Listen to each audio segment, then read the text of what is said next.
आम्ही गेले 3 महिने 26,000 सिडको सोडतधारक यांच्या घरांच्या किमती कमी कराव्यात म्हणून सातत्याने आंदोलनं करतोय। मागच्या 10-15 दिवसापूर्वी दोनदा आमची वेळ निश्चित करू नये, आमची वेळ रद्द झाली आणि अद्यापही याच्यावर सिडको आणि नगररचना खातं अर्थात उपमुख्यमंत्री एकनाथ शिंदे साहेब यांनी कुठलाही निर्णय न घेतल्यामुळे प्रचंड नाराजी सिडको सोडतधारकांमध्ये आहे। शिंदे साहेबांना वेळ नाहीये तर आम्ही सन्माननीय शिंदे साहेबांना, या महाराष्ट्राचे उपमुख्यमंत्री जे स्वतःला सर्वसामान्यांचं सरकार सांगतायत, त्यांना भेटायला वाशी छत्रपती शिवाजी महाराज चौक येथून येत्या गुरुवारी आम्ही सुरुवात करणार आहोत। ते त्यांच्या ठाण्याच्या बंगल्यापर्यंत हा पायी दिंडी मोर्चा गुरुवारी निघणार आहे। कशा पद्धतीने स्वरूप असणार आहे दिंडी मोर्चाचं, काय घोषणा असणार आहे, साधारणपणे पायी दिंडीमध्ये कोण कोण सहभागी होणार आहे? आपली जी दिंडी आणि वारी निघते ते विठ्ठल रुक्माईचा गजर करत, त्याच पद्धतीने संत जरी नसले तरी त्यांच्या नावात एकनाथ आहे, त्यामुळे टाळ मृदुंग घेऊन आम्ही ही पायी दिंडी या वाशी छत्रपती शिवाजी महाराज चौक ते ठाण्याच्या त्यांच्या बंगल्यापर्यंत काढणार। सातत्याने 3 महिने आम्ही आंदोलनं करतोय, पत्रकार परिषदा घेतोय, उन्हा तानामध्ये आपले सहकुटुंब सहपरिवार आपल्या लहान मुलांना घेऊन ही सगळी मंडळी, आमच्या माता भगिनी, आमचे सगळे बांधव आंदोलनं करतायत। साताऱ्याला जाऊन सन्माननीय उपमुख्यमंत्री शिंदे साहेबांना जाऊन आमचं 32-35 जणांचं शिष्टमंडळ भेटतंय। त्यानंतर सुद्धा साधं कन्फर्मेशन अमाऊंटची तारीख वाढवावी म्हणून स्वतः सिडको एमडी प्रयत्न करत नाहीयेत। अनेकांची घरं रद्द झालीत। जर या महाराष्ट्राचे उपमुख्यमंत्री, या महाराष्ट्राचे मुख्यमंत्री जर निर्णयच घेणार नसतील तर ह्या सगळ्या मंडळींमध्ये नैराश्यच येणार। नाहीतर एकदा आम्हाला सांगा की दर कमी होणार नाहीयेत, जी काही इरादा पत्र आली ती जाळून टाकतो आम्ही आणि सांगतो की आता सिडकोची घरं फक्त श्रीमंतांसाठीच असणार आहे। त्यामुळे ही 2 आंदोलनं आम्ही अत्यंत शांततेने करणार आहोत। पोलिसांनी आमची कुठलीही अडवणूक करू नये।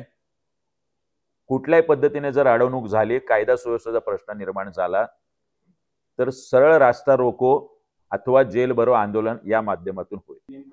आणि हे सगळे आहे ना, सगळेच आपले जे नोकरदार वर्ग आहे, जो सिडको सोडतधारक आहे, याला घेऊन मी एखादं जर हिंसक आंदोलन केलं, एखादं तोडफोडचं आंदोलन केलं तर मला काही अडचण नाहीये। माझ्या सगळ्या सिडको सोडतधारक जे बिचारे नोकरीला आहेत, जे कुठेतरी सरकारी नोकरीला आहेत, त्यातले अर्धे तर पोलीस आहेत, अर्धे पत्रकार आहेत, अर्धे सर्वसामान्य कोणीतरी आत्ता नोकरीला IT-BTला लागलेले आहेत, ज्याला 5-25 हजार रुपये पगार आहे, रिक्षा चालक आहे, माताडी आहे, यांच्यावर गुन्हे दाखल होतील जर या सगळ्या मंडळींना मी वेगळ्या पद्धतीने आंदोलन करायला सांगतो। भूमिका मवाळ नाहीये, भूमिका आम्ही जे आंदोलनाची ती लोकशाही मार्गाने केली, अजून ठोकशाही केलेली नाहीये। लोकशाही मार्गाने जे मार्ग आम्हाला दिलेले आहेत लोकशाहीमध्ये, त्या मार्गातून आम्ही म्हणणं मांडतोय। पण सातत्याने हे म्हणणं मांडून सुद्धा जर होणार नसेल तर आम्ही तुमच्या घरांवरती धडकणार आहोत। आता आम्ही तुमच्या घरात येऊनच राहतो। आता ह्याच मार्गाने जर मार्ग निघणार असेल, लोकशाहीने आम्ही बोलून, आंदोलनं करून, निवेदनं करून, सन्माननीय गणेश नाईक साहेब आपण घोषणा केली होती, इथे या महाराष्ट्राचे कॅबिनेट मिनिस्टर आहे या नवी मुंबईत, जे सातत्याने प्रत्येक कॅबिनेट बैठकीत बसतात, पण ते उपमुख्यमंत्र्यांना सांगू शकत नाही, मुख्यमंत्र्यांना सांगू शकत नाही। 288 आमदारांना पत्र दिलीत, निवेदनं दिलीत, ते साधं पत्र लिहित नाहीत, ती मंडळी बोलत नाहीयेत। हे सगळं दुःखद आहे की हा सर्वसामान्य सिडको सोडतधारक जो मतदार पण आहे तो निश्चितपणे याचा विचार करो। आणि आक्रमक मनसे म्हणजे काय, आम्ही सिडको एमडीचं जाऊन डोकं फोडायचं? आक्रमक मनसे म्हणजे आक्रमकपणे केलंय म्हणून तर कन्फर्मेशन अमाऊंट तारका वाढत गेले। सरकारच नाही हो मनसेचं, ना मनसेचं कोणी आमदार खासदार आहे, ना मनसेचा कोणी मंत्री आहे। आम्ही जर सभागृहातच नाही हो, जिथे निर्णय घेण्याची क्षमता आहे तिथले अधिकारी आमचे नाहीत, ते आमचं ऐकत नाही, तिथे सभागृहामध्ये असणारे आमदार आमचे नाहीत, आम्ही नाही आहोत। आमच्या हातात काय, लोकांसाठी रस्त्यावरती आंदोलनं करणं। अहो किमान संदीप नाईकांसारखी मी 2 पत्र तर नाही लिहिली, फक्त 1.5 महिना अगोदर 1 पत्र, 1.5 महिन्यानंतर 2 पत्र। साधं रस्त्यावर तरी आलेत का संदीप नाईक इथे या आंदोलकांसाठी? आम्ही सातत्याने रस्त्यावरती आहोत। बरं, मी असं आहे की आंदोलन सुरू केलं आणि मध्येच कल्टी झालोय? मी त्यांच्याबरोबर त्याच पद्धतीने रांगेत पहिला उन्हात आहे,